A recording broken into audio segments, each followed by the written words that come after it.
결석하신 분 없습니까? 예, 이 반은 없고 저 반은 있고. 예.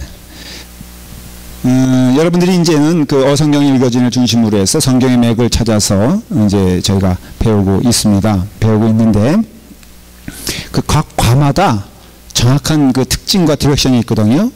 그래서 이제 예를 들어서 오늘은 그 몇 과를 할 것 같습니까? 1과를 하죠.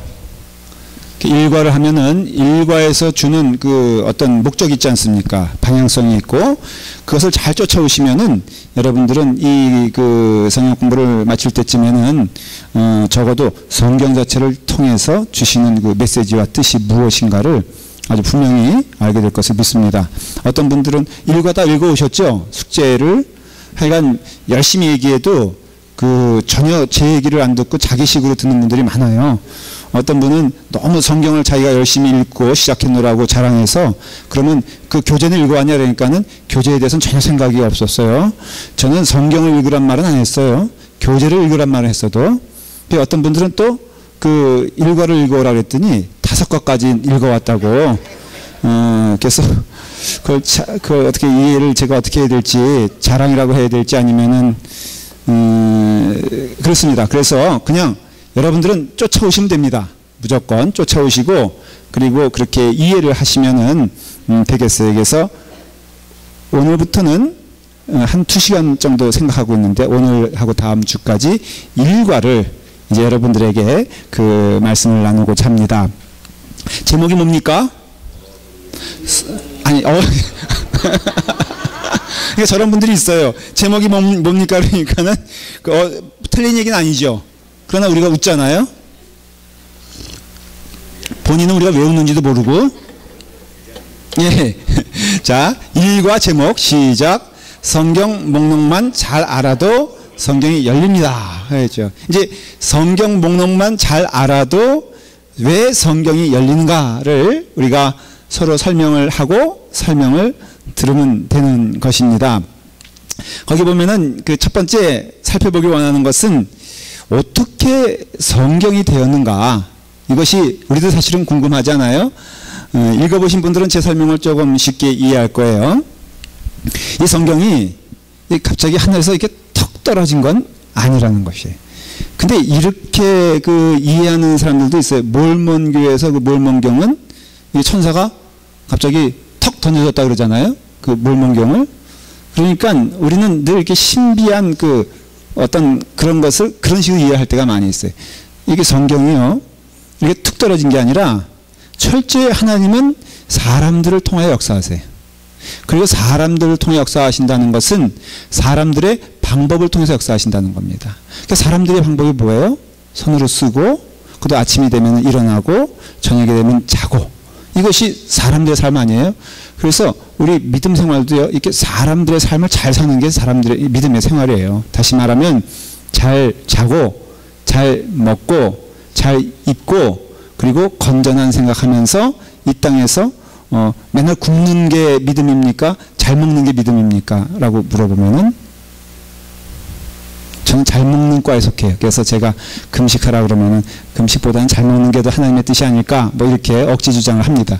그러니까 여기서 보면은 이 성경이요, 맨 처음에는 조각조각, 그전에는 구전으로 똑같아요. 우리 인간의 역사가 쓰여지는 것과 비슷한데 맨 처음에는 구전으로 얘기가 들려오다가 그 다음에 쓰여져서, 그리고 쓰여질 때에는 이게 그 무려 몇 년이냐면 1500년 정도의 시간이 흘렀죠. 그런 시간 동안에 쓰여진 이 성경이 한 40여 명의 저자들이 시대적으로 그 많은 시간 동안에 있어서 일관된 주제로, 하나의 주제로 하나의 방향성을 가지고 쓰여졌다는 것을, 그래서 우리는 성령의 역사다, 그렇게 우리는 고백하는 것입니다. 성경 자체도 그 성경 쓰여진 것을 성령의 역사라고 말하고 있습니다. 이와 같이 이제 쓰여지는 과정에서 첫 번째는 구전, 두 번째는 낱개로 막 쓰여졌겠죠. 막 흩어져 가지고 쓰이다가 결정적으로 이제 그런 것들이 막 이렇게, 예를 들어서 뭐 에스라, 느헤미야 서신, 아니면 그 어떤 성경 같은 것도 이게 일괄적으로 뭐 에스라, 느헤미야 뭐 이렇게 딱 있었던 것이 아니라 각각의 그런 신앙의 고백과 하나님의 메시지가 이게 다니다가 그러다가 이제 BC 그 587년에 어떻게 됩니까? 어떤 사건이 일어납니까? 유다가 망함으로써, 이 유다가 망한 것은 그전엔 누가 망했겠어요? 북이스라엘이 망했죠. 북이스라엘이 망한 건 그렇게 성경적으로 보면은 큰 사건이긴 해도 이게 신앙적인 의미에서는 그렇게 뭐 큰 사건이라고 말할 수가 없어요. 그런데 이 남유다, 항상 유다는 남이라고 붙이죠. 남유다가 망한 것은 굉장히 큰 사건이에요. 왜냐하면 그 신앙의 정통성이라는 게 있지 않습니까? 뭐 그게 아브라함으로 시작돼 가지고 그 다음에 모세 뭐 이렇게 쭉 내려오고 다윗, 그 다음에 다윗을 통해서 솔로몬, 그 솔로몬 다음에 르호보암이 이제 왕이 되는 게 이렇게 남유다거든요. 여기 여로보암이 되고, 근데 이 정통성이 르호보암으로 흐른다는 거죠. 그래서 이제 이것이 망하겠다는 것은 나라가 신앙의 정통성이 끊어져 버렸다는 것을 의미하는 거예요. 그러니까 이게 연결이 없는 거예요. 연결이 없어서 바벨론의 포로가 되면서 감으로써는 신앙 공동체는 남았어요. 그걸 가리켜서 디아스포라라 그렇게 말을 합니다. 그때는 나라란 표현 안 하고 어떤 이게 흩어진 신앙 공동체란 말이 거기서부터 로마 시대, 이제 나중에 예수님 시대 때 이후부터 다 이게 이루어지는데, 이와 같이 이제 이런 신앙 공동체, 유대의 이름을 따서 유대인이다라는 이름이 이때부터 붙었어요. 그 포로 시대 때부터. 그래서 여기부터 해서 이제 그 성경이 어떻게 보면은 각각의 권위로 막 이게 기록이 되고 남겨지게 되고 하는 일들을 하게 됩니다. 그러다가 여러분들 이제 나라가요, 여기 이스라엘을, 북이스라엘 남유다를 침략한 나라들이 아수르 족보가, 그 다음에 뭐가 됩니까?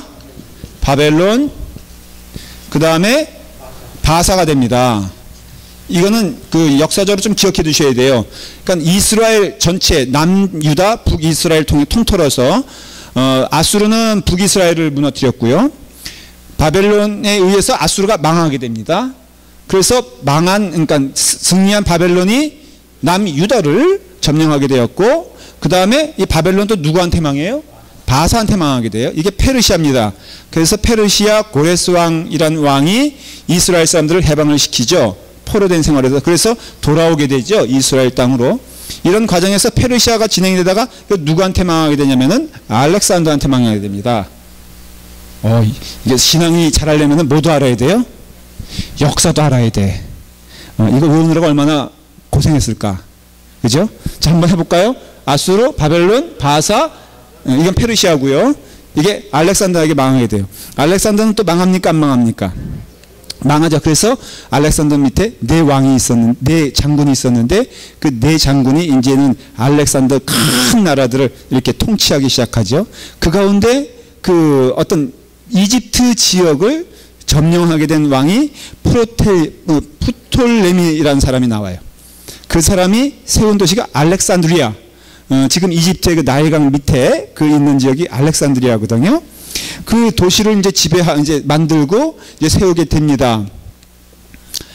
그런데 그런 과정에 있어서 놀라운 것은 그 알렉산드리아까지 갔던 이스라엘 사람들이 있었어요. 유대인들이. 그것을 디아스포라라고 했잖아요, 아까. 그래서 그때부터는 각지로 유대인들이 흩어지게 되는데, 주로 이제 거기 있는 사람들을 중심으로 해서 그 프로텔미 2세가 뭘 하냐면은 유대인들의 민족 정체성, 우리로 말하면 문화를 인정합니다. 그래서 문화를 인정해서 니네 문화를 어떻게 하면은 존중해 줄까라고 하다가 성경을 알게 된 거예요. 그래서 너희가 72명의 랍비를 불러서 성경을 헬라말로 번역을 해라. 그 당시 돌아다니던 일종의 성경, 쉽게 말하면 각 권의 성경들이 뭘로 이루어졌냐면 히브리말로 이루어졌거든요. 근데 히브리말이 우리말과 똑같아요. 우리말의 한자라고 생각하시면 돼요. 그러니까는 점점 세월이 지나갈수록 읽을 수 있는 유대인들조차도 없어지는 거예요. 언어가.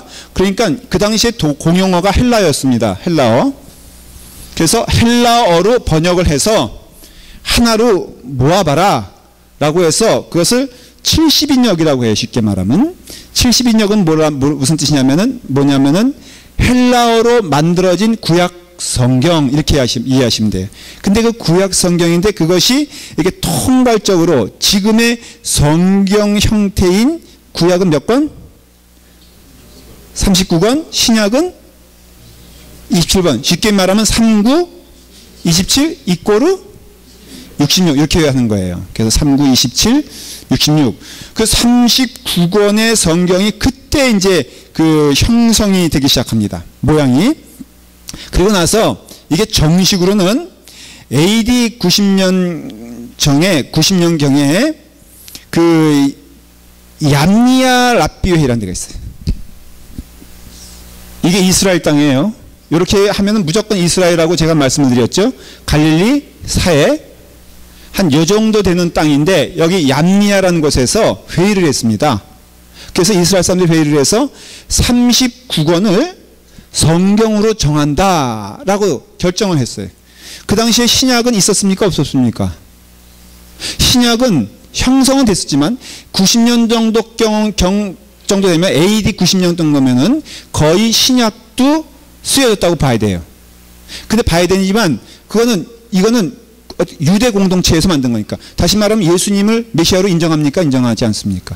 전혀 인정하지 않죠. 그러니까 신약은 아니고 구약만 39권의 성경이 그때 결정돼. AD 90년 정도경에 얌니아 회의라는 곳에.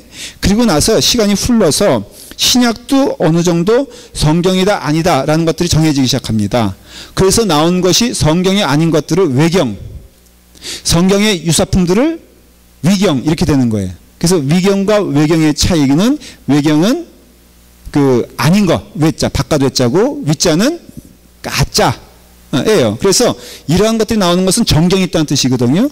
이런 것들이 쭉 형성되면서 AD 그 397년에 결정적으로 카르타고 공회에서 신약 27권이 결정이 돼. 그러면은 신약 27권이 결정됐다는 것은 기독교에서는 구약을 성경으로 받아들입니까? 받아들이지 않습니까? 유대교에서는 신약을 성경으로 받아들입니까? 받아들이지 않습니까? 안 받아들이죠? 기독교에서는 구약을 성경으로 받아들입니까? 받아들이지 않습니까? 받아들이죠. 어쩌면 여기는 모범생들만 있나 봐. 대답도 어떻게 참새처럼 그렇게 아름답게 해요? 여기는 조금 실망스럽네. 그래서 AD 397년에 신약 성경 27권이 결정됐다는 뜻은 구약의 39권이 결정됐다니다. 받아들여졌다, 받아들여지지 않았다. 받아들여진 거예요. 그러니까 얌니아에서 결정된 39권을 기독교에서는 성경으로 받아들이고 거기에 플러스 신약 서신들, 마태복음, 마가복음, 뭐 누가복음, 그 다음에 바울 서신, 그 다음에 요한 서신, 뭐 야고보 서신 이런 것들이 쭉 나오잖아요. 이런 것들을 추리고 추려요. 그래서 위경물을 잘라내고 진품이라고 그러니까 진품이 아니라고 그 당시에는 저자를 막 그냥 제가 김도민이잖아요. 근데 뭐 말한다면은 예를 들어서 그 타미 집사님 이제 장례 집사님이 그 자기 이름으로 하면 권위가 없으니까는 김도민이라는 이름으로 막 편지를 내보내는 거야. 그걸 알기 위해서 위경이라고 말을 하는 거예요. 이런 것들을 걸러내고 그 다음에 막 천사가 수시로 예수님 시대 때 이후에도 막 손붙잡고 다니는 거야 사람들을. 그 너무 이상하잖아요. 그런 것들을 잘라내. 그건 외경이라고 그런 거예요. 그러니까 성경의 정경으로 받아들일 수 없는 것들을 잘라내고서는 39권을 확정하는, 그러니까 27권을 확정하는데, 그래서 결국 카르타고 공회에서 3927 정경이 언제 정해졌다? 날짜가 정확해. AD 397년에 우리가 갖고 있는 성경이 완성됐다. 누구에 의해서? 네. 아니 내가 누구에 의해서 물어본 건 영적인 질문이에요. 누구에 의해서?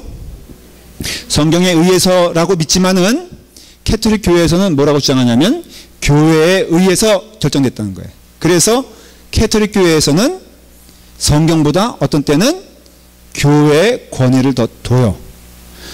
교회의 권위를 둔다는 것은 교황의 권위를 더 둔다는 것이고, 교황이 말하는 것은 마치 성경의 내용과 같은 대답을 받아요. 그 이유는 카르타고 회의에서, 그건 캐톨릭 소위 말해서 교회에서 회의를 주관하여 주교들이 모여서 결정된 거거든요. 그렇지만 우리는 그것을 성령님께서 결정하셨다고 믿기 때문에 우리는 인간이 결정한 것이 아니라 하나님께서 친히 성경을 만드셨다. 그렇게 이해를 하고 믿고 있습니다. 그리고 영적인 의미에서 그것이 맞기 때문에 성경은 하나님에 의해서 결정됐다. 굳이 말하자면 언제?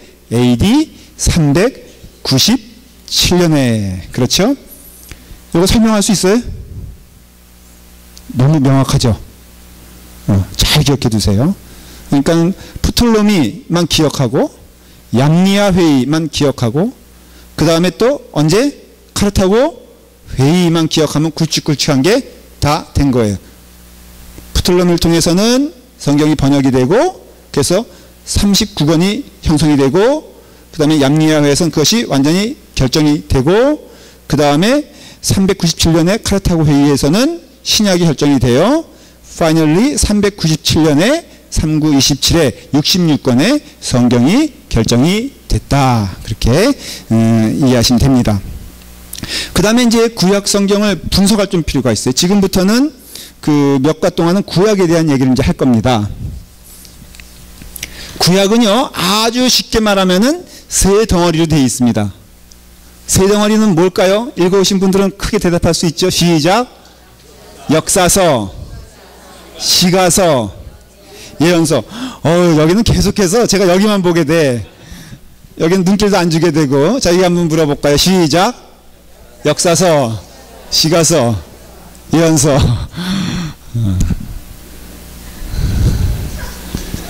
제가 언급이 없을 때는 별로 이렇게 뭐 기대할 게 없다 그런 뜻입니다. 그냥 시, 예언이라고 할게요. 성경 숫자를 재밌게 생각합니다.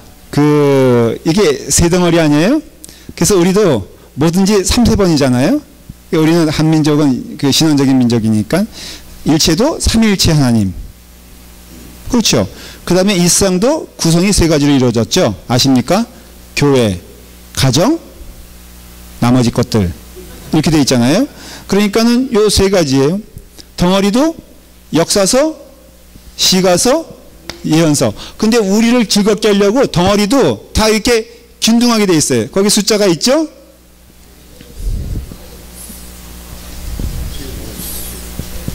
자, 먼저 쉬운 것부터 해볼까요? 거꾸로. 요 시가서는 다 알아. 그쵸? 어디부터 시작해서? 욥기, 그 다음에 시편, 잠언, 전도서, 아가서. 이거 뭐 그냥 이게 가운데 똑 자리 잡고 있어요. 그러니까 요것만 시편, 욥기, 시편, 잠언, 전도, 아가서 딱 하면은 딱 이렇게 자르면은 뒤는 뭐가 돼? 자, 아가서 다음이 뭔지 혹시 아시는 분이 있어요? 이사야서. 어떻게 이렇게 아셨어요? 이 어려운 거를. 그러면 욥기 전에는 뭔지 아세요? 에스더? 네. 요건 뭐겠어요? 역사서죠. 그렇죠. 에스더가 먼저 쓰여졌을까? 시편이 먼저 쓰여졌을까? 근데 거꾸로잖아요. 그렇죠? 순서로 보면. 그러니까 순서가 역사적으로 하나하나 맞는 것은 아니다라는 것을 먼저 기억하고 있어야 돼요. 다만 요 역사적인 순서가 어느 정도 맞긴 맞아요. 그렇지만은 요것을 이렇게 통틀어서 모아놓은 그것을 보면은 이스라엘의 역사를 알려면 어느 부분을 집중적으로 읽으면 되겠다? 이 앞부분을 읽으면은 대략 그 이스라엘이 망하기까지의 역사를 대강 알 수 있어요. 예언서는 역사적인 개념을 가지고, 다시 말하면 이렇게 역사를 알려주려고 하는 책입니까? 아닙니까? 아니에요. 그러면 여기 포함됐겠죠. 그렇죠? 이거는 뭐예요? 하나님의 진노하시는 뜻을 더욱더 분명하게 설명해 주기 위해서 쓰여진 책이에요. 그러니까 여기 순서와 오버래핑 되거나 바뀔 수도 있다는 것을 기억하셔야 돼요. 그러니까 자, 아주 간단하게 역사서는 그 이스라엘의 역사를 통하여서 특별히 이 부분을 여러분들이 많이 이제 공부할 거예요. 왜냐하면 역사는 누가 주관하신 줄 아십니까? 하나님이 주관하세요. 그래서 이 교제의 중요한 포인트는 뭐냐면 하나님이 통치하신다는 뜻이에요. 하나님이 쉽게 말하면 여기서는 뭐라고 말하냐면 왕이시다라는 것이에요. 그래서 보여주고 싶은 것이 뭐냐면은, 증명해주고 싶은 것이 뭐냐면은, 하나님은 역사 가운데 도도하게 왕으로서, 주인으로서 존재하시니, 너무 쉬운 얘기, 우리는 뭐예요? 자, 우리가 아들이라고 할 때 하나님은 어떤 존재로, 아버지로? 아버지는 무서워요? 아니면 좋아요? 인자하고. 근데 아버지가 아니고 하나님이 왕이시다 그러면 우리는 뭐예요? 백성이죠. 자, 그러면 그 다음 질문을 할게요. 성경은 하나님을 왕으로 말하고 있습니까? 아버지로 말하고 있습니까? 두 개 다예요? 네. 알겠어요. 거기만 얘기하시면 돼요. 우리 장로님은 거기까지 대답하시면 좋은데 그 다음에 대답하면은 어디로 가는지 우리도 몰라. 오늘날에 있어서 우리 신앙 가운데 회복해야 될 것은 하나님은 왕이시다에 대해서 회복하기 원하는 거예요. 여기 포인트가 그렇고, 성경의 전체적인 의미를 따르면은 왕이신 게 많아요. 우리는 자꾸 아버지를 강조하다 보니까 내 멋대로 살아도 아버지는 아버지긴 맞잖아요. 그러니까 우리는 돌아온 탕자에 대해서는 너무 이렇게 큰 그림을 그리는데, 사실 그런 점에서는 성경에서는 거기서 얘기해주는 그 돌아온 탕자에 대한 부분은요, 어떻게 보면은 일부분이에요. 강조되어지는 것이. 그러니까 우리는 혼동하고 있어요. 우리의 눈에 자꾸 들어오는 것만 읽다 보니까는 마치 돌아온 탕자 얘기가 성경에서 말하고자 하는 전체 이야기인 것처럼 생각되지만 그게 아니라, 성경이 전체적으로 말하고자 하는 것은 하나님은 창조주여 이 땅의 주인이시요, 우리의 참된 행복은 어디에 있게 되었을 때, 그 하나님이 왕이신 그 자리에 있게 되었을 때 행복하다는 것이에요. 그러니까 그런 의미에서는 조금 더 적극적으로 해석하면은, 아들인 자리보다 우리의 참된 행복은 종의 자리요, 순종의 자리요, 복종의 자리로 가야지만이 우리의 삶이 온전해진다. 온전해진다는 것은 이렇게 시계바늘이 이게 맞춰가는 것처럼 말이에요. 톱니바퀴가 맞아가는 것처럼 하나님이 왕이시요 창조주인 그 자리에서는 우리는 어떠한 존재로 있어야 되는 것이다? 바로 복종하고 순종하는, 그래서 궁극적으로 우리의 삶의 행복을 말하자면 복종하는 사람이 행복하다 이거예요.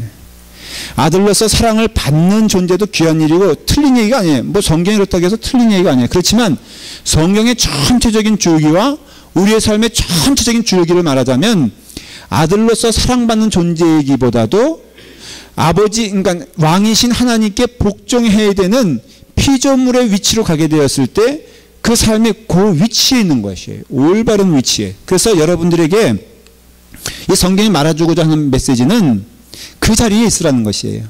그 자리는 뭐냐? 피조물의 그 자리, 그 다음에 하나님께 경배 돌려야 될 그 자리, 어느 자리든지 스스로 왕이라고 말하지 아니하고 하나님이 왕이심을 고백하면서 주인이심을 고백하는 그 자리로 가게 되었을 때, 그때 그 사람의 행복의 그 어떤 그 모습이 가장 절정을 이룬다는 것이. 그래서 순종보다 뭐가 낫다 그랬죠? 모범 학생들은 이래도 모범 저래도 모범이야. 여기는 뭘 대답을 할 생각도 안 하고 눈치만 살살 봐. 그냥 맞다 그러려고 그랬죠. 예? 예. 제사보다 순종이 낫다는 것이. 저는 그래서 순종이를 너무 좋아해. 강아지 이름도 순종이.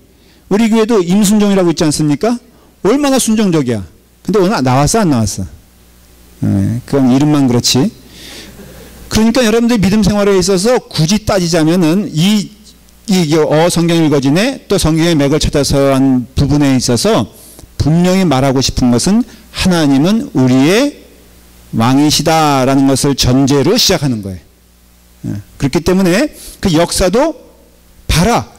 너희들이 하나님이 왕이심을 인정하지 않고, 그 다음에 반드시 나오는 것이 이제 여러 가지가 나오죠. 첫째는 누가 왕이냐?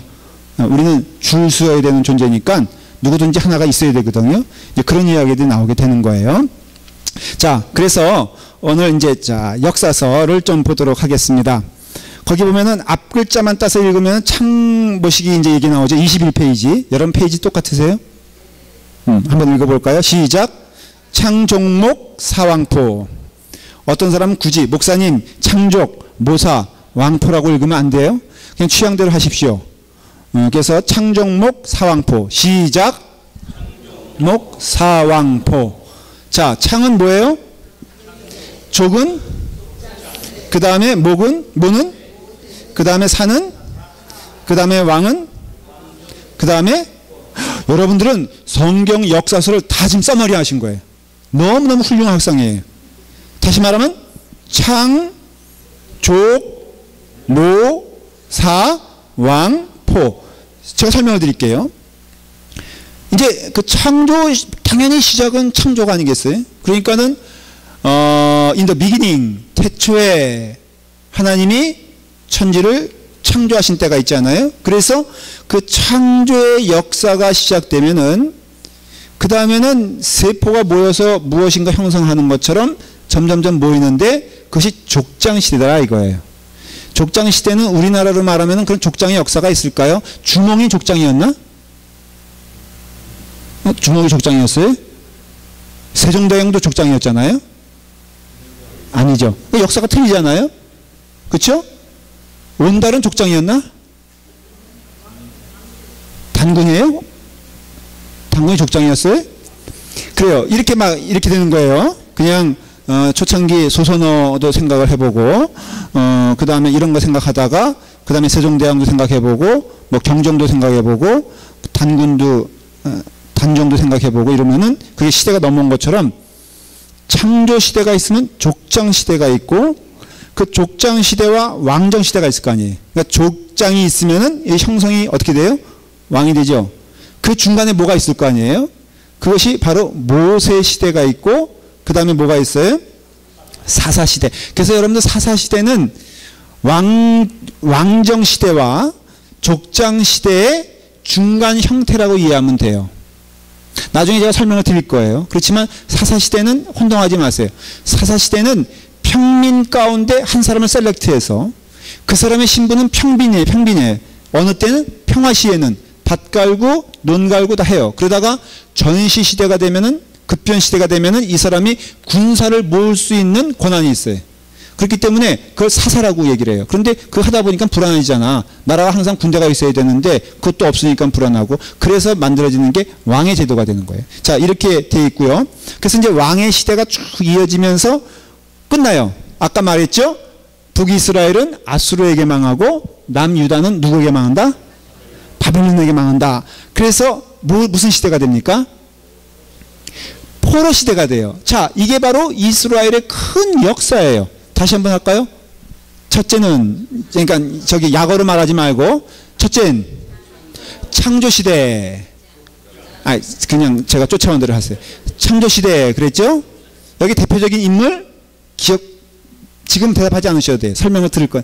대답하지 말라니까. 예. 까먹었잖아. 그리고 무슨 창조시대에 무슨 아브라함은? 아담 얘기했어요?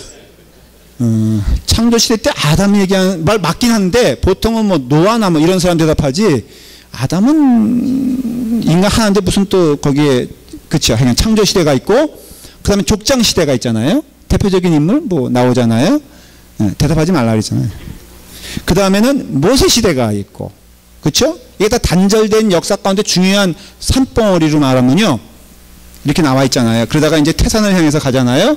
요 봉우리를 얘기하는 거예요. 첫째는 창조시대, 그 다음에는 족장시대, 아브라함, 그 다음에는 모세시대, 그 다음에는 사사시대, 사사시대 대표적인 사람 또 있잖아요. 뭐 이렇게 나오잖아요. 기드온이라든가 아니면은 그 삼손, 예, 이런 거 있죠. 그래서 삼손이 거기서 나온 거잖아요. 그 다음에 사사시대, 그 다음에 왕정시대 때 있죠. 대표적인 사람이 다윗 왕, 뭐 못된 왕은 사울 왕, 근데 밑에는 뭐 솔로몬 왕 이런 시대. 그 다음에는 이제 쭉 가면은 포로 시대. 그래서 끝나서 성경도 구약 시대는 끝이 나죠. 그래서 이런 역사가 있게 돼요. 성경을 이제 조금 분해해 볼게요. 그런 의미에서. 잘 쫓아왔어요, 지금? 제가 보기에 한 명만 빼놓고는 잘 쫓아오는 것 같아. 장로님이세요. 창조 시대는 성경을 말하면 창세기 1장부터 11장입니다. 여기 중요한 게 12장부터는 누굴 부르시죠? 아브라함을 부르면서 너가 뭐가 되겠다고 예언을 하죠? 예? 복의 근원이, 그 복이란 게 뭐겠어요? 아브라함을 보통 사람, 그러니까 다른 말로 뭐라 그러죠? 믿음의 조상. 여기 이제 여기가 나한테네. 지금 옆에 좋은 사람이 있다고 분발하고 있어요. 좋아요. 그러니까 믿음이란 것을 딱 통해서 이제 갈라지는 거예요. 그 전까지는 믿음이 있었냐 없었냐 말하기 어렵지, 이게 분리하기는 어렵지만 굳이 복의 근원이 된다고 했을 때 그 복은 믿음 말하는 거예요. 너무나 명쾌하지 않아요? 여러분들의 복은 뭡니까? 아니, 그러니까 그거는 저기 정답이고, 여러분들에게서 복은 뭡니까? 그러면은 뭐 물질, 건강, 그렇잖아요. 결혼할 때 저는 믿음을 선물로 줬으면 좋겠어. 어때요? 그쵸? 결혼할 때 믿음만 받았으면 좋겠지. 근데 안 그렇잖아. 웃음으로 저기 하는 것은 뭔가 그래도 여기 좀 있어야지 되지 않겠어요? 그러니까는 우리는 복 그러면은 정직하게 얘기해 보세요. 제가 어느 연속글을 봤는데 명대사를 하더라고. 사람은 종말까지 가봐야지 본성을 알 수 있다는 거예요. 정말 멋있는 말 아니에요? 그러니까 지금 이렇게 웃고 있죠. 이렇게 오늘도 저희가 버리돌 먹었는데 그 타코가 한 10개 있으니까 너무 인심이 좋아. 뭐 드세요. 뭐 먹어도 남거든. 근데 거기 하나만 딱 있다고 하십시다. 그러면 인간의 본성이 들어가잖아요. 그러니까 인간의 본성 가운데 가장 중요한 거, 복이 뭐냐라고 물어볼 때 복이 뭐냐를 성경에서 말하는 것은 믿음이라고 말하는 것이죠. 그러니까 믿음이란 것은 뭐예요? 쉽게 말하면 하나님과의 관계를 온전하게 하는 거예요. 그러니까 성경에서 말하는 것은 하나님께서 복의 근원이 되라고 했을 때 아브라함이 얼마나 숱하게 고생합니까? 여러분들 생각해 보세요. 물론 아브라함이 여러 면에서 우리가 생각하는 복도 사실은 받지만은 그 사람이 고생한 거에 비하면 그런 것을 복이라고 말할 수가 없어요. 근데 아브라함이 받은 복을 이렇게 성경에서 말하고자 하는 것은 하나님과의 동행이거든요. 그러니 복이 뭐냐? 복은 믿음이다. 그 믿음이 뭐냐? 믿음이란 하나님과 동행하는 삶의 기쁨을 누리는 것이 믿음이다. 그러니까 믿음은요, 사람과의 관계가 아니에요. 그래서 교회 안에서도 믿음의 행복을 찾으려면 빨리 하나님 만나야 돼. 저는 예수님 10년 믿고 20년 믿었다는 사람 가운데 정말로 복되지 않은 삶 살아간 사람 너무 많이 봅니다. 어떤 때는 제가 목사이기 때문에 차마 진실을 말 못하잖아요. 근데 어떤 때는 정말 대나무 숲에 가서 외쳐주고 싶어. 아무개는 구원도 못 받았는데 자기는 구원받았다고 너무 고집 피우는데 어떻게 하면 좋을까요, 하나님? 근데 또 권사직분은 또 권사님 죄송해요. 하여간 그래요. 그러면 참 안타까운 거예요. 복을 뭔지 모르는 거예요. 교회 안에서도 참된 복은요, 하나님과의 관계에 형성해 있고, 여러분 예배 드릴 때 하나님 만나지 못하고 가면 얼마나 허탈합니까? 그 영혼이 그걸 말해주잖아요. 그러니까 여기서 말하는 복이 바로 그것인데, 그것이 어디서 갈라지냐면 12장에서 갈라진다 이거예요. 그래서 족장시대, 이것이 창세기 12장부터 시작되고, 여기를 가리켜서 그래서 뭐라고 말하냐면 이것은 일반 역사다 그렇게 말해요. 일반 역사란 뜻은 인간이 어떻게 창조되었는가, 인간이 어떻게 형성됐는가, 그 다음에 죄의 3가지 정도를 중요하게 말해줘요. 실마리를. 창조는 어떻게 되었는가, 그러니까 우리 인간의 탄생에 대해서 말해주고 있고요. 그 다음에 이제 그 민족들은 어떻게 시작됐는가, 이게 어떻게 갈라졌는가를 말해주고 있고, 죄의 시작은 어떻게 되었는가, 그 다음에 죄는 무엇인가를 말해줘요. 죄는 무엇이라고요? 아까 거꾸로 말하면 돼요. 복의 반대가 저주의 죄죠. 죄는 뭐예요? 하나님과의 관계 분리예요. 그러니까 아담 사건은 복잡한 게 아니에요. 선악과 사건을 어렵게 설명할 거 없어요. 뭐예요? 그 단지 그냥 사과 따먹었다 이게 아니라 하나님과의 관계가 단절되어 하나님 보기 부담스러운 거예요. 그래서 하나님 보기 부담스러우니까 숨어야 돼요. 그렇죠? 숨으니까는 어두움만 사랑하게 돼 있어. 그래서 어두움만 사랑하게 되니까 더 그 삶이 어두워지는 것을 말하는 것이거든요. 이와 같은 것들을 어디서 설명하고 있다? 바로 창세기 1장부터 11장까지 설명하고 있어요. 구체적으로는요, 역사를 보면요, 좀 이렇게 저기 켜주시겠어요? 안 나오나?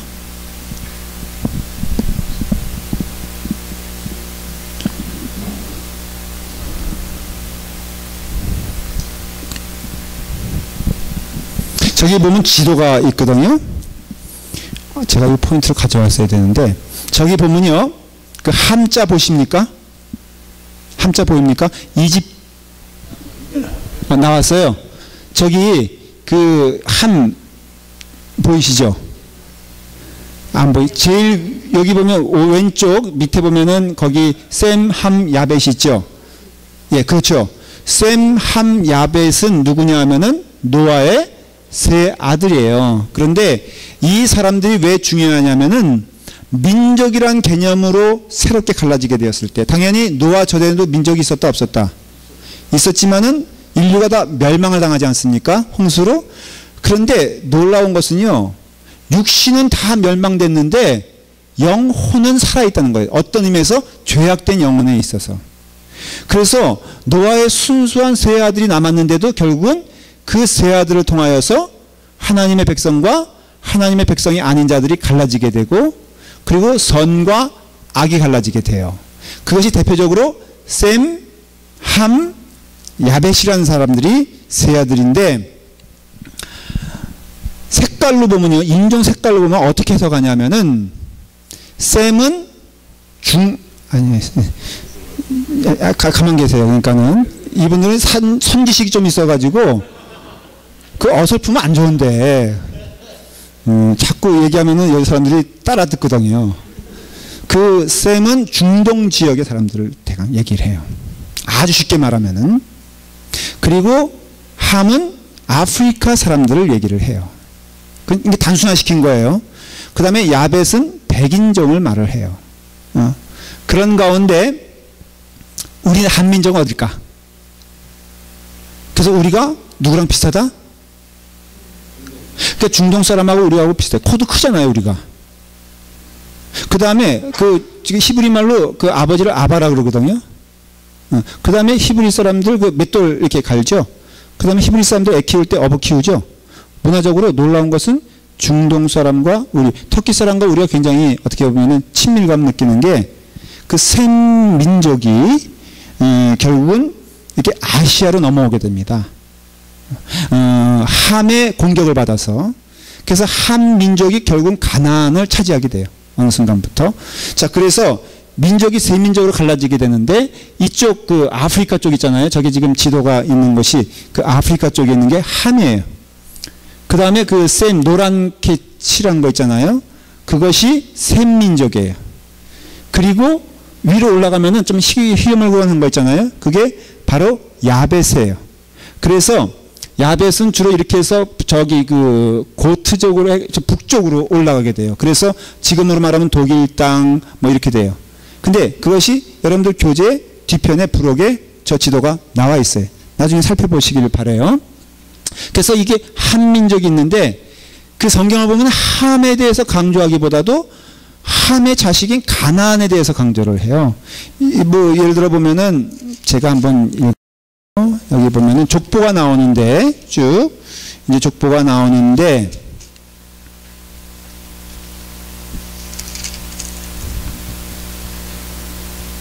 그 창세기 9장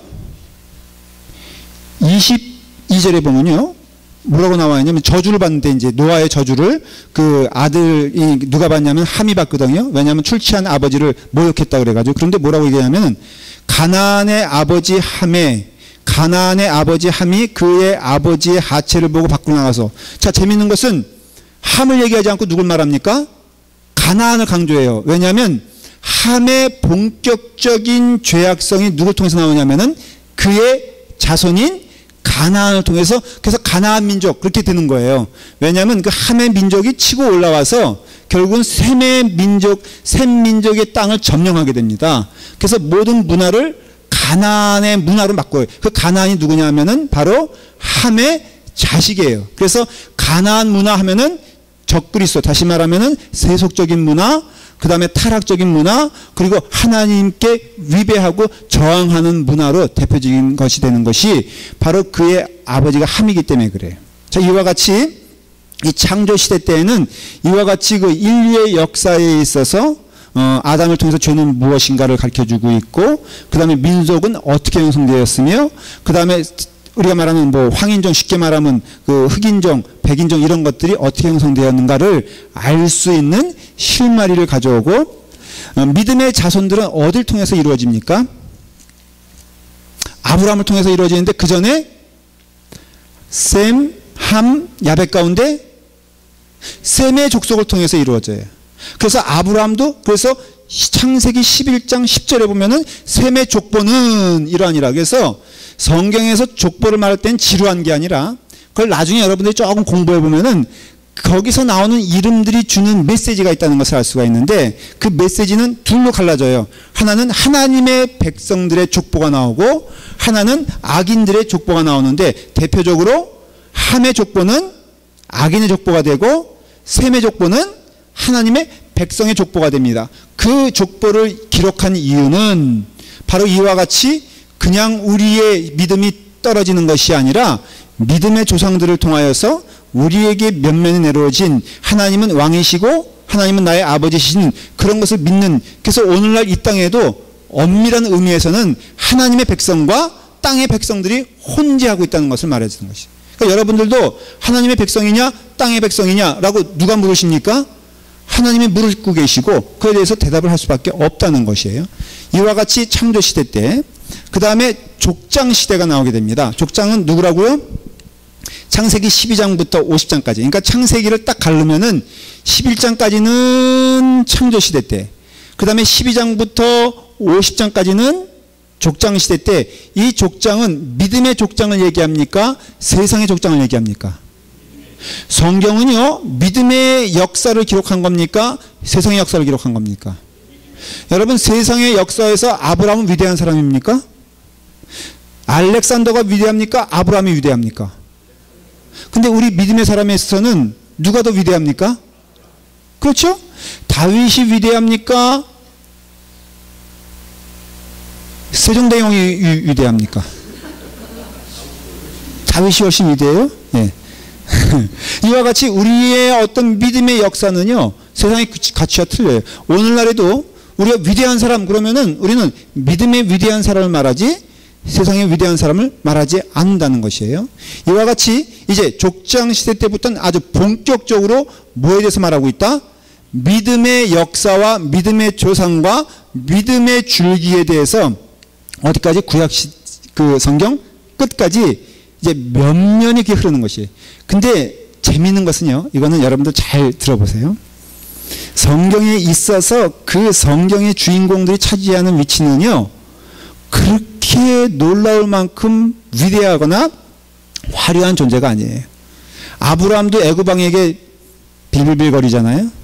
또 아브라함 가나안 와서 또 빌빌거리잖아요. 또 뭐 모세도 마찬가지, 요셉도 마찬가지고, 뭐 그렇게 큰, 어떻게 보면은 세상으로 보면 큰 것이 아닌데 그들을 통해서 주는 메시지는 무엇이냐면은 우리 또한 이 땅에 살면서 세상에서 큰 소리 치는 존재가 될 필요는 없다는 거예요. 하나님의 자녀가 되기 위해서. 교회가 자꾸 어떻게 보면 오해하는 게, 이게 세상을 압도할 만한 큰 것을 이루어야지만이 세상 사람들이 복종할 거라고 생각해요. 그게 캐톨릭의 문화거든요. 여러분들 그 왜 그 쾰른 성당 혹시 가보셨어요? 쾰른 성당 가보신 분? 아유, 그것도 손을 들어. 제가 가봤거든. 그럼 우리 권사님과 저하고 다 입이 맞잖아요. 이렇게. 얼마나 넓어요? 미식 축구장 몇 배라고 그랬죠? 10배예요? 모르죠? 4배래, 4배. 야, 그런데요, 그 왜 이렇게 첨탑을 높게 졌냐면은 분명한 메시지. 너희들은 봐라. 기가 죽어라. 그게 왕권과 싸움이거든요. 세상 왕은 요새도 짓고 뭐 성도 짓잖아요. 근데 여러분 가보면요, 성은 그 교회 그 성전에 비하면요, 요만해. 그렇게 싸웠다는 거죠. 근데 그것은 하나님의 뜻이 아니었거든요. 오늘날에도 교회에 대해 생각했을 때 교회를 이렇게 크게 만드는 것은 제가 보기엔 하나님의 뜻이 아니에요. 이 땅에 가서 우리가 어떤 존재가 되느냐가 굉장히 중요한 거거든요. 그렇지만 어쨌든 간에 이 족장 시대를 통해서 아브라함, 야곱, 요셉이 대표적인 사람인데 이 사람들을 통해서 본격적으로 누구를 모집하기 시작하냐면은 하나님의 사람들을 모집하기 시작했어요. 누가? 하나님이. 그래서 하나님 보시기에, 하나님께서 보시기에 역사의 주인공들은 누구냐면은 믿음의 사람들이에요. 그래서 이렇게 이어져서 그 다음에는 요셉을 통해서 애굽이, 그러니까 이스라엘 민족이 어디로 이동합니까? 이스라엘 민족이 애굽으로 이동하죠. 근데 애굽으로 이동할 때는 천대받는 민족이었습니까? 대접받는 민족이었습니까? 그러니까 70명 동문서답 하지 마시고 애굽으로 간 게 천대받는 상태였냐 대접받는 상태냐 그것만 대답해 보세요. 그 성경을요 이렇게 한 가지 가지고도 여러 가지 역사가 일어난다니까. 애굽에 간 70명은 결코 천대받지 않았어요. 왜냐하면 요셉이 총리였기 때문에 이거는 선물로 간 거예요. 그때 당시 가나안 땅은 가뭄으로 다 굶어 죽게 돼 있었고 애굽은 풍족했거든요. 왜냐하면 그 나일 삼각주가 곡식이 엄청났기 때문에. 그래서 애굽으로 간 것은 풍족한 땅으로 살기 위해서, 더구나 고센 땅이란 것은, 허가받은 고센 땅은 이스라엘 사람들이 목축업을 했는데 목축업을 하기에 가장 최상의 장소가 고센이었어요. 그러니까는 이스라엘 사람들은 대접받기 위해서 갔어요. 그런데 결국은 뭐가 됩니까? 노예가 되죠. 근데 재밌는 것은 요셉의 고백을 통해서 하나님이 우리 이스라엘 민족, 우리의 백성, 그때 민족이 아니죠. 족정도 되죠. 이 사람들을 애굽으로 오게 한 것은 하나님의 뜻이다 아니다. 노예가 된 것은 하나님의 뜻이다 아니다.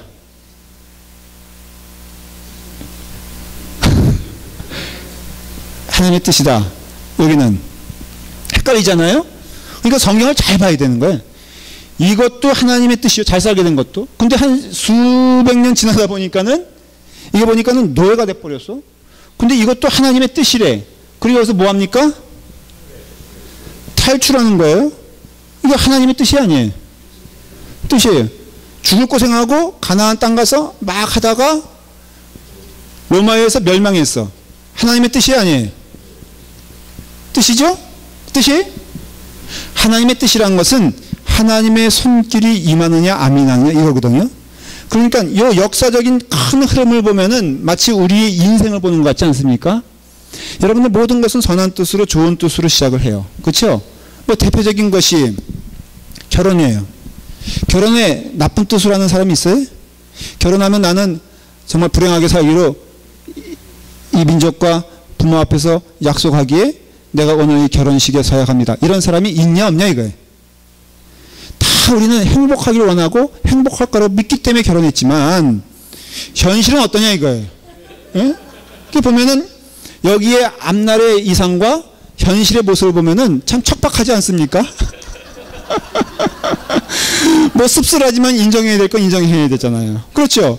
그러니 너무나 우리는 이 인생을 살고 있는 거예요. 우리 짧은 우리 인생을 봐도 좋은 것으로 시작했는데 노예 생활을 하질 않나, 또 거기서 또 하나님께서 탈출시켜 주시겠다고 고생하지 않나, 궁극적으로는 왜 선악과를 만들어 가지고 하나님이 외아들까지, 이건 어떤 분은 그러더라고요. 하나님이 참 보면 자업자득이라 이거예요.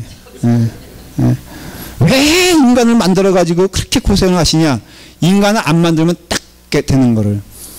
우리의 짧은 소견으로는요, 이 가운데 정말 어느 순간에 하나님의 역사요, 어느 순간에는 하나님께서 우리를 버리셨는가에 대해서, 심지어는 예수님도 아버지 어찌하여 나를 버리시나이까 그랬잖아요. 그러니까 뭘 뜻하냐면은 우리가 살아가는 동안 이 성경의 약속과 역사를 분명히 보지 못하면 우리에게 다가오는 폭풍과 여러 가지 것들에 대해서 감당할 수가 없습니다. 여러분, 그거 기억하셔야 돼요. 그렇기 때문에 이런 역사를 살펴보게 되면은 하나님은 우리에게 주시는 분명한 메시지가 있다는 것이죠. 하나님이 누구시다? 왕이시다라는 것에 대해서 깨닫게 되기 시작합니다. 자, 그래서 이제 족장 시대에 이것이 탈출과 노예 생활의 끝으로 뭐가 시작이 됩니까? 모세 시대가 시작이 됩니다. 모세 시대는요, 참 재밌어요. 모세 시대를 성경으로 엮으면은 뭐라고 할 수 있냐면은 출애굽기, 레위기, 민수기, 신명기. 요약할게요. 그 다음에 레, 민, 신. 먼저 보너스로 말씀드릴게요. 성경 지난 주일날 제가 그 약간 요약해서 외우라고 했죠. 창, 출, 민, 수, 삿, 삼, 왕, 대. 네. 어유, 다 외우셨어요? 주로 이쪽에서만 나와. 이쪽에서 한번 여기만 해보세요. 시작. 수, 삿, 삼, 왕, 대. 타미 형제만 혼자 해봐. 자, 이렇게 있잖아요. 그러면 예를 들어서 이게 이제 모세에 대해서 얘기할 때는 출애굽기, 레위기, 민수기, 신명기, 창, 출, 민, 수 하면은 이거는 창출, 민수, 삿사망, 대라는 역사적인 배열을 한 거예요. 제가 이걸 미리 자꾸만 강조하는 이유는 다 머릿속에 외워야 되는 내용들이기 때문에 그래요. 쉽죠? 창출, 민수, 삿사망, 대라르 이렇게 호흡을 정리해요. 그러니까 수없이 외울 거예요. 창출, 민수, 삿사망 하면은 역사적인 사건들을 기록했기 때문에 깨닫게 되는 건 뭐예요? 여기서 역사적인 내용이 아닌 것은 그 다음 퀴즈죠. 뭐예요? 대? 레. 네.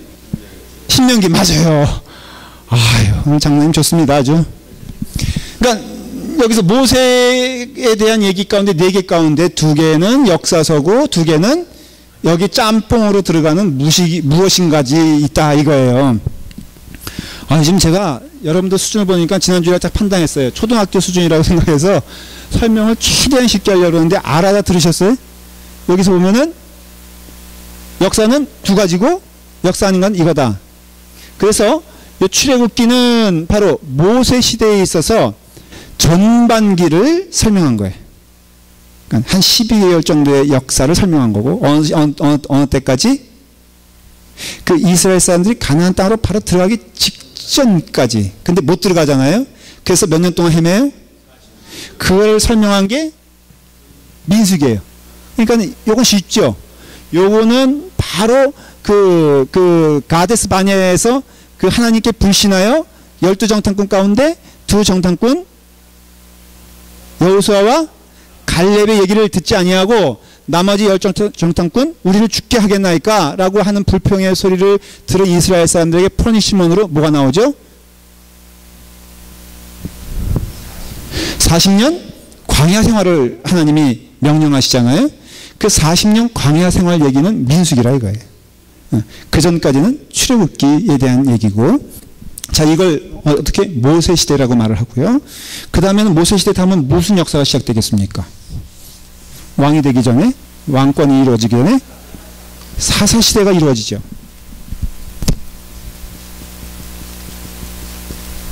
그래서 그 사사 시대는 어디부터? 자, 퀴즈에 저를 보세요. 여호수아는 사사일까 아닐까? 이게 질문이에요. 자, 저기 단답형 말고 그러면 사지선행 할게요. 여호수아는 예언자, 사사, 족장, 평민. 어디 같아요? 예. 평민? 사사시대에 여호수아를 언급했잖아요. 그러니까 당연히 성경에서 보면은 여호수아는 첫 번째 사사로 인정을 합니다. 그래서 사사 시대가 되어서 여호수아, 그 다음에 본격적으로 사사기가 이루어지고요. 그 다음 또 무엇이 이루어집니까? 룻기, 사무엘, 상하 이렇게 이루어져요. 그래서 이런 것들이 바로 어느 시대 때 이루어진 것이다? 사사시대 때에 이루어진 것이다 라는 것을 알 수가 있습니다. 대표적인 사람 아까 말한 삼손, 기드온, 입다, 사무엘. 그 다음에는 이제 역사적으로 무엇이 나오게 되죠? 왕정시대 때. 이건 뭐 너무나 쉽죠. 첫 번째 왕이 누구예요? 사울. 두 번째 다윗, 솔로몬 이렇게 되죠. 그 다음에는 르호보암, 여로보암. 뭐 이건 여러분들 모르셔도 돼요. 그런데 이와 같은 사람들이 이루어지면서 결국은 말하고자 하는 내용이 있어요. 이것은 제가 나중에 설명을 드릴게요. 말한 대로 하나님은 왕이시냐 아니시냐에 대한 싸움이 본격적으로 시작되는 거예요. 그래서 여러분들 그 열왕기 상하에 보면은 그 악한 왕들이 하는 짓이 있잖아요. 성경의 기준으로 보면 악한 게 뭔지 아세요? 열왕기 상하를 통해서 볼 때 역대 상하. 예? 그렇죠. 맞아요. 예. 악은 뭐냐면 여호와를 떠난 거예요. 선은 뭐냐면은 여호와께 순종하는 거예요. 너무 맞는 게요. 저도 목회를 통해서 경험해지는 게 이제는 이렇게 보면은 서로 무엇이 옳은 건지 무엇이 좋은 건지 알게 되잖아요. 이렇게 보면은 좋은 건 딱 하나예요. 하나님께 붙어있는 자가 좋은 거예요. 저는 옛날에는 저한테 친절한 자가 좋은 줄 알았어요.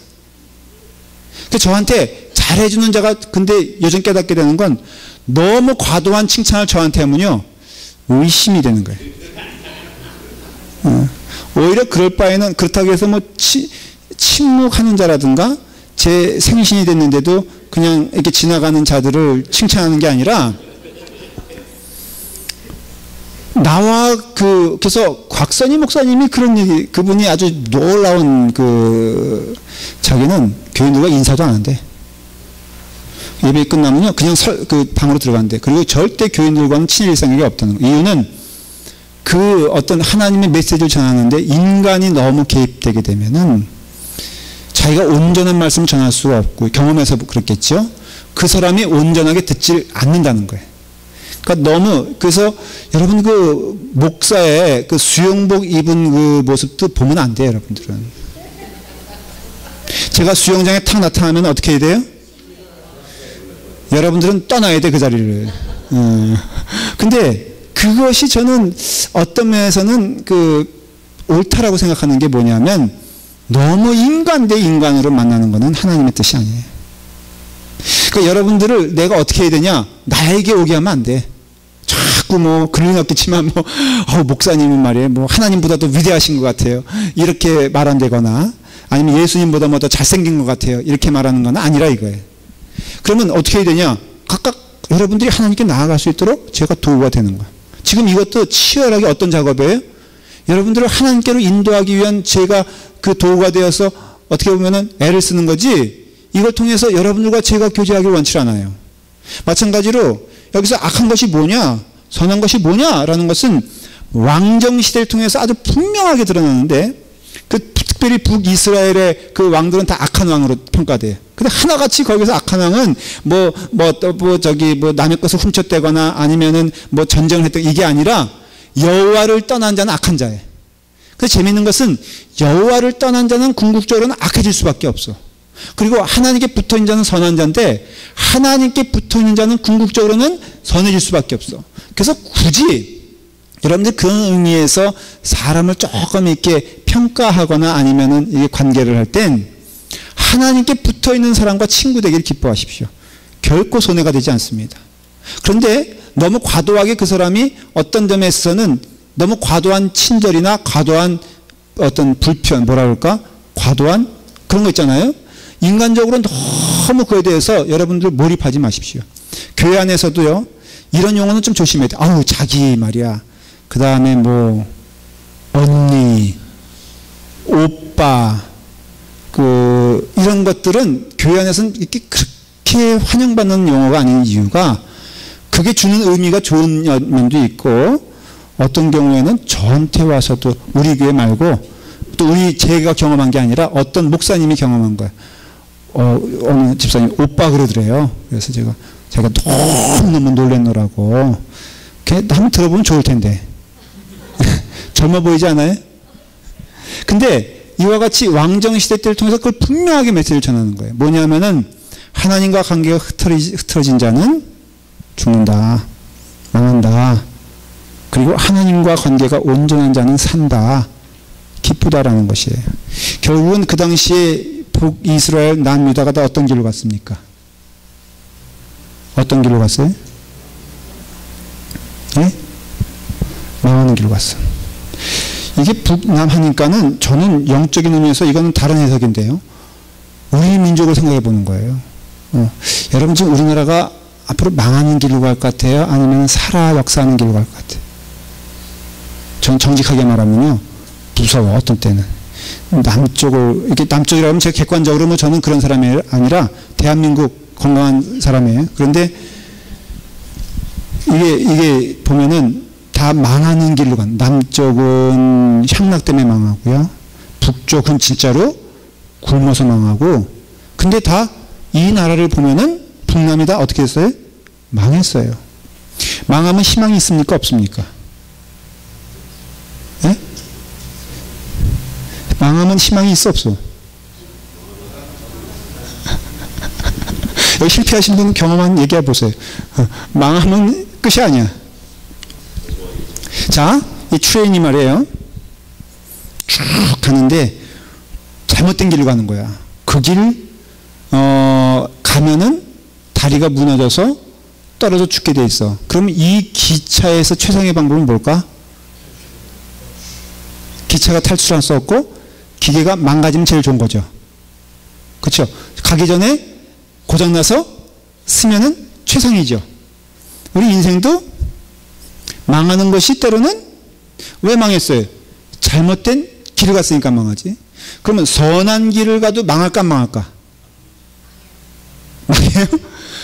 그러니까 이 망한다는 기준이 우리와 성경과 틀린 거예요. 여러분들은 은행에 있는 잔고가 다 없어지면 망한다는 거지만 영적인 의미에서는 그건 망하는 게 아니야. 그건 망하는 게 뭐냐면은 하나님과 떨어지는 게 망하는 거예요. 그러니까는 우리가 망한다고 또 하나님이 망한다는 기준이 틀린 거예요. 어쨌든 간에 망했잖아요. 그러면 이스라엘 사람들은 이때 끝이라고 생각하겠어? 아니라고 생각하겠어? 끝이라고 생각했죠. 근데 놀라운 것은 성경에서 끊임없이 주는 메시지가 또 있어요. 그거는 바로 예언서를 통해서 주시는 메시지예요. 포로 시대 때 그냥 쉽게 말하면 이 예언서는 왕정 시대와 포로 시대 때에 이루어집니다. 예언서 쉽게 말하면 이사야부터 시작해서 쭉 말라기까지 이어지는 내용들이 있죠. 이건 어떤 역사적인 사건을 기록한 게 아니라 이 시대적인 상황에서 주시는 하나님의 메시지인데, 그 예언서들의 가장 큰 특징이 뭔지 아세요? 두 가운데 하나 고를 수 있어요. 절망, 희망. 저주, 축복. 그러면 망하는 게 축복이에요, 저주예요? 축복이에요. 왜냐하면 예언서에서는 이렇게 말을 합니다. 너희는 다 흩어지게 될 거다. 진짜 흩어져요.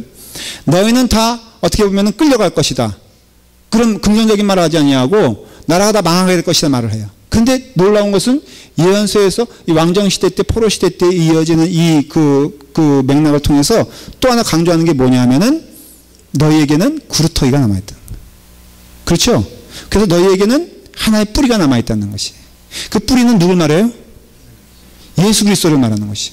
너희는 지금 망하지만은 망하는 게 아니다. 그래서 재밌는 것은 그 에스겔이라든가 환상서거든요. 일종의 다니엘이라든가 이게 여러분들 환상을 본다는 것은 딴 뜻이 아니라 무너지고 망한 사건 가운데 보는 하나님의 비전을 말하는 것이. 근데 그들이 그 비전을 볼 수 있던 것은 왜 그래요? 망했기 때문에 그래요. 그래서 망해서 환상을 보고 망해서 하나님의 희망을 보고 망해서 오히려 그 사람 새 사람 살아간 경우가 참 많아요. 이민 오신 분들 가운데 한국에서 쫄딱 망해서 오신 분이 있어요. 여기 가운데도 있어요. 제가 알아, 두 사람. 근데 그 사람에겐 축복이야. 왜냐하면 한국에 만일에 그대로 있었으면은 그건 완전히 술에 취해 죽거나 차에 취해 죽거나 아니면 이것도 아니면 저것도 아니면 강물에 빠져 죽거나 이럴 죽을 인생인데 하나님 어떻게 하셨어? 쫄딱 망하게 하셨어. 그때 감사헌금을 냈어야 되는 거예요. 망해서 미국에 왔어. 미국에 와서 교회 나왔어. 교회 나와서 하나님 말씀 들었어. 죽지 않아요, 여러분들. 망했다 그래서 죽은 게 아니라 그것이 끝이라고 생각하고 절망하니까 죽고 잡을 것이 없고 볼 것이 없으니까 죽는 거지, 그가 그걸 통해서 하나님을 봤다면 그 사람은 사는 사람이 되는 것이. 그러니까는 지금 하나님은 놀랍게도 역사적인 이 그 트랙을 통해서, 이 줄기를 통해서 보면은 망하게 하고 때리게 하고 또 무너지게 하는 그 모습으로 그 이스라엘 백성들을 철저하게 인도하세요. 근데 하나님은 버리진 않으셔. 재밌는 거는 이게 하나님 백성의 특징이에요. 여러분들이 그래서 버림받은 것처럼 생각되지만 하나님 버리지 않았기 때문에 구루터기가 되는 것이고요, 거기에 새싹이 나오는 것이고, 또 거기에 한 뿌리가 생기는 것이고, 그래서 결국은 포로 시대를 마감하고 뭘로 돌아오게 됩니까? 예루살렘 돌아오게 되죠. 그게 뭡니까? 에스라, 느헤미야, 에스더예요. 그래서 에스라, 느헤미야서의 그 포인트는 뭐냐면은, 에스더도 그런 점에서 마찬가지예요. 에스라, 느헤미야서는 포로 후에 되어서 누구에게 있어서 바사, 페르사의 고레스 왕에 의해서 회복되어져서 이스라엘 땅으로, 예루살렘으로 돌아오게 되었을 때, 여러분 잘 보세요. 에스라, 느헤미야를 보면요, 에스라는 뭐를 세웁니까? 에스라는 성전을 세워요? 예, 그 지금 틀린 답을 해도 전혀 제가 개의치 않아요. 학계가 성전을 세웁니다. 에스라는 성전을 세운 사람이 아니에요. 벽을 쌓은 사람도 아니, 가만 계시라니까요. 에스라는 어떤 눈에 보이는 형체를 쌓은 사람이 아니에요. 그럼 뭘 했겠어? 그렇죠. 에스라는 하나님의 말씀을 세운 사람이에요. 자, 각각 하나님께서 역할을 주셨어요. 학계를 중심으로 해서 성전을 건축하게 하셨어요. 눈에 보이는 건물 중요합니까? 중요하지 않습니까? 중요하죠. 그래서 여러분들, 저는 힘을 다해서 말하는 것은, 이 교회를 위해서 여러분들 헌신하는 것은 귀한 일이니까 뭐라도 바치세요. 그냥 집에 쌓아두지 말고 그냥 다 바치세요. 복 받을 줄 믿으시기 바랍니다. 이건 부흥사를 데려다야 되는데, 그렇지만은 이 건물이 있어봤자 무슨 소용이냐 이거예요. 여기서 춤추고 장구치고 그러면 이게 교회냐 이거예요. 여기는 뭐가 선포되어야 돼요? 하나님 말씀. 그걸 누가 했습니까? 에스라가 한 거예요. 그래서 에스라는 하나님의 율법을 통하여 율법이 회복되어지길 원하는, 그래서 에스라가 한 일이, 가장 대표적인 일이 뭐예요? 이방 여자와 결혼한 사람들 다 그날로 회개하여 자기 부인들을 다 내치라 그러잖아요. 그래서 그 당시에 역사적으로는 수만 명의 여인들이 고굴하며 슬피 울며 떠났다 그랬어요. 그 자식들과 함께. 누구와? 결혼한 자들과. 그러니까 그 이스라엘 사람이 결혼한 이방 여자들을 다 내보내거든요. 이게 뭘 뜻하냐면 성결한 삶이 곧 사는 삶이다라는 것을 보여주는 거예요. 그걸 에스라가 보여주고 있고요. 느헤미야는 성벽을 완성해요. 근데 그 성벽의 완성 목적도 자기의 부귀영화를 그런 게 아니라 하나님의 백성들이 온전하게 보호받는 것을 기뻐하며 하나님의 왕국이 건설되는 것을 즐거워하는 마음으로 느헤미야는 그 일을 한 거예요. 그래서 이와 같이 이제 포로 시대를 통하여 깨닫게 되는 것은 참된 보물이 무엇인가, 우리가 소중히 여겨야 될 것은 무엇인가, 우리 인생의 끝까지 붙잡고 할 것은 무엇인가를 분명하게 에스라와 느헤미야서는 말해주고 있어요. 물론 인간은 늘 타락하는 존재이기 때문에 이와 같은 역사를 반복합니다.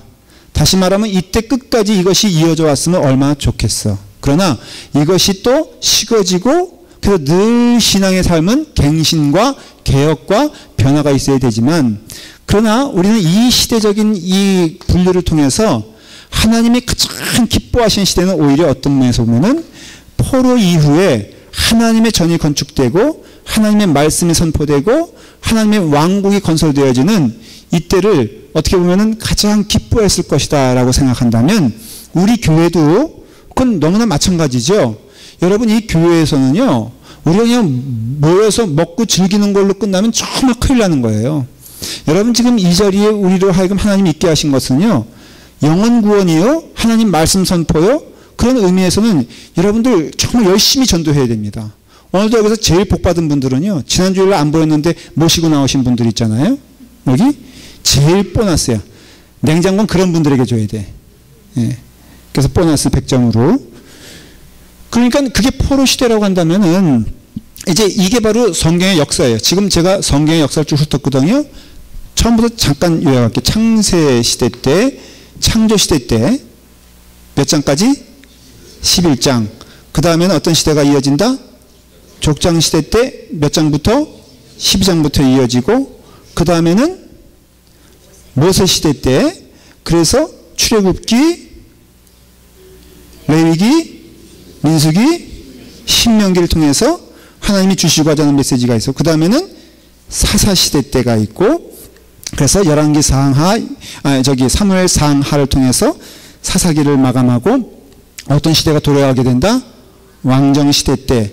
그래서 왕이 되면서 하나님이 경고하신 너희가 그 왕으로 인해 많은 핍박을 당할 것이다. 결국 그렇게 되다가 망하게 되죠. 그래서 바벨론의 포로로 잡혀가 된 후에 그 다음 뭐가 됩니까? 포로 시대 때 대표적인 성경 에스라, 느헤미야, 에스더가 되죠. 그래서 이게 바로 결국은 성경의 역사예요. 이게 39, 27, 39권이 여기에 다 껴맞춰지는 것이에요. 시편은 언제냐? 시편은 역사서가 아니기 때문에 여기에 이제 껴맞추기 시작하는 거예요. 그래서 그런 점에서는 이제 말씀을 정리하면은 이렇게 보면요. 이제 이걸 도표로 여러분들이 볼 수가 있어요. 자, 구약 39권은 뭘로 된다고요? 역사서, 시가서, 예언서. 그 녹색은요, 역사서예요. 창세기부터 해서 쭉 내려와서 어디까지? 에스더까지. 오늘은 뭘 공부했어요? 역사서를 공부했어요. 그 다음에는 다음 주부터는 역사서를 차근차근, 그 다음엔 또 노란 건 뭐예요? 시가서를 차근차근. 그 다음 뭐겠어요? 예언서예요. 그래서 예언서들이 이사야부터 시작해서 어디까지? 말라기까지 이어져요. 그래서 이것이 아까 17, 5, 17 이렇게 구약은 이루어지는 거예요. 그러나 우리가 중점적으로 하는 부분들은 역사서입니다. 역사서를 통해서 신약 구약의 줄기를 잡고 시가서가 들어가고 예언서가 들어가는 거예요. 다음 시간에는 뭘 하냐면은 여러분들이 쭉 읽어오신 거 다시 읽어보시고요. 뭐 어떤 분들은 5가까지 너무 재밌게 읽었다 그래요.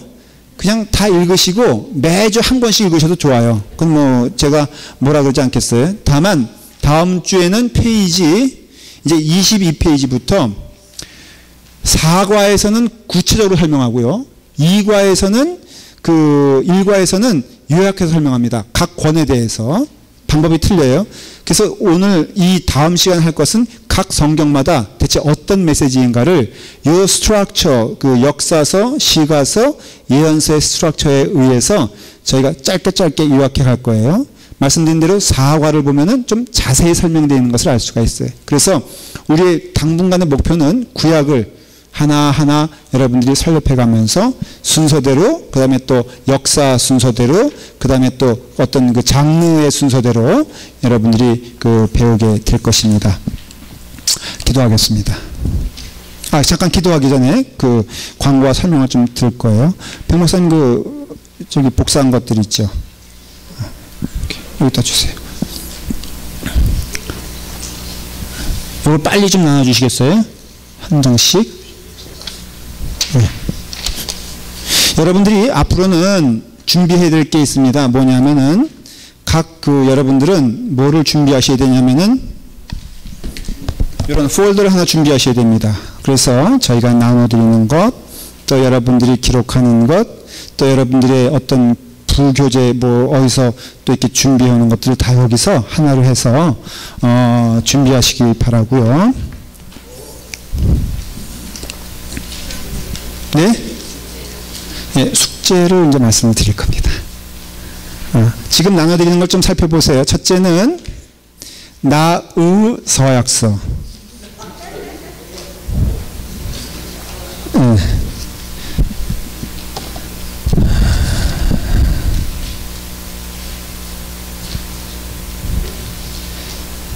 자, 한번 다 같이 읽어볼까요? 나의 서약. 아직 조금 시간이 있어야 되나?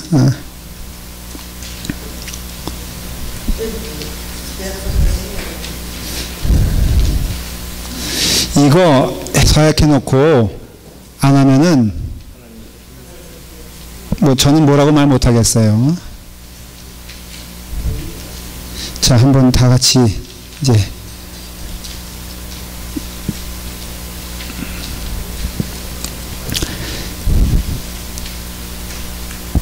자, 한번 읽어볼, 아직 안지가 안 됐어요, 저기는? 네.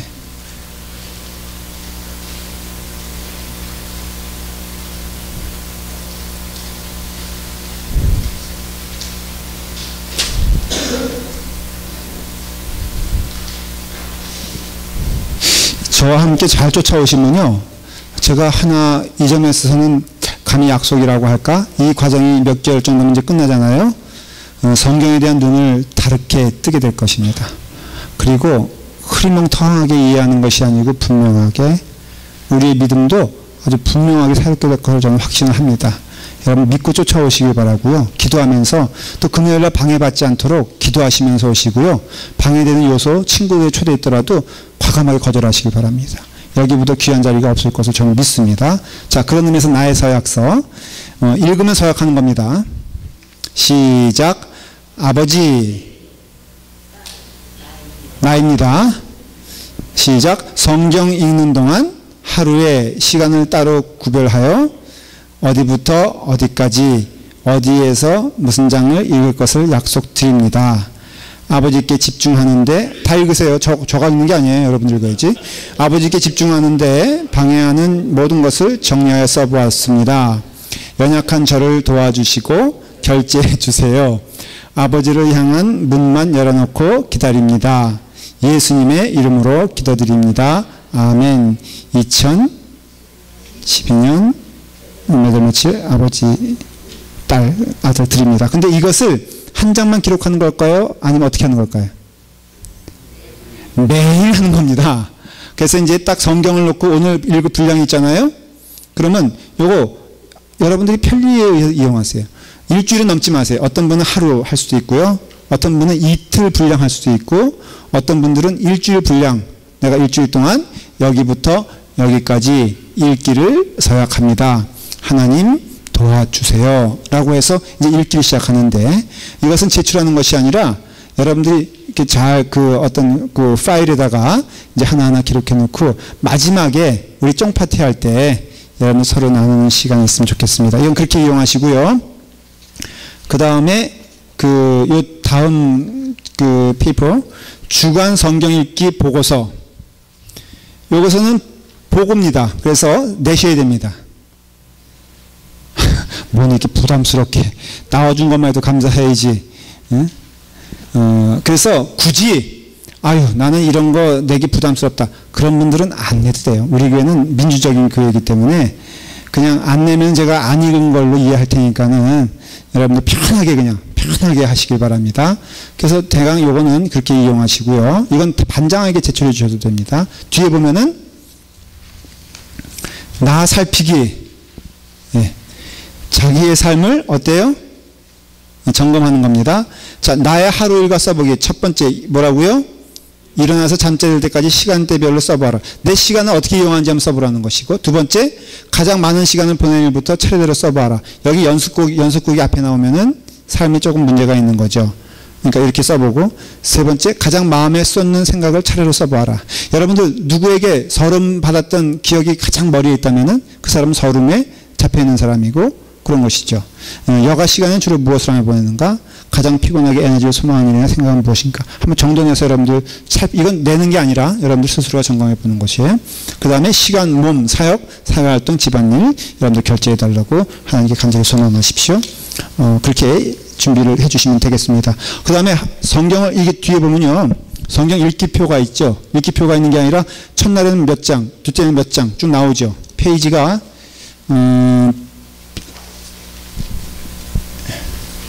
318페이지 뒷부분 저기 넘어가면은 쭉 넘어가면 성경 읽기표가 있어요.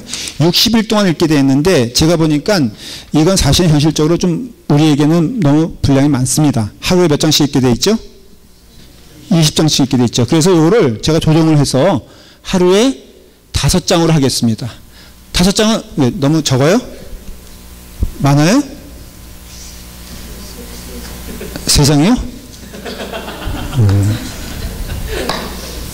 5장 정도는 적당할 것 같아요. 그래서 여러분들이 세번역으로 읽으셔도 좋고요. 이해가 안 되면은 이해될 수 있는 성경을 읽으십시오. 세번역 성경도 좋고요. 그 다음에 읽으실 때는 여기 보면은 그 장인별로 설명이 되어 있어요. 짧게 이거 읽으면 여러분이 훨씬 도움이 될 겁니다. 아무튼 이번에는 노결석, 그 다음에 이번에는 한번 성경 통독 여러분들이 해보시면은 틀림없이 여러분들의 믿음 생활에 있어서 귀한 열매가 있을 것을 저는 믿습니다. 쫓아오시면은 그만한 합당한 열매가 있을 거란 것을 기억해 주시기 바랍니다. 기도하겠습니다.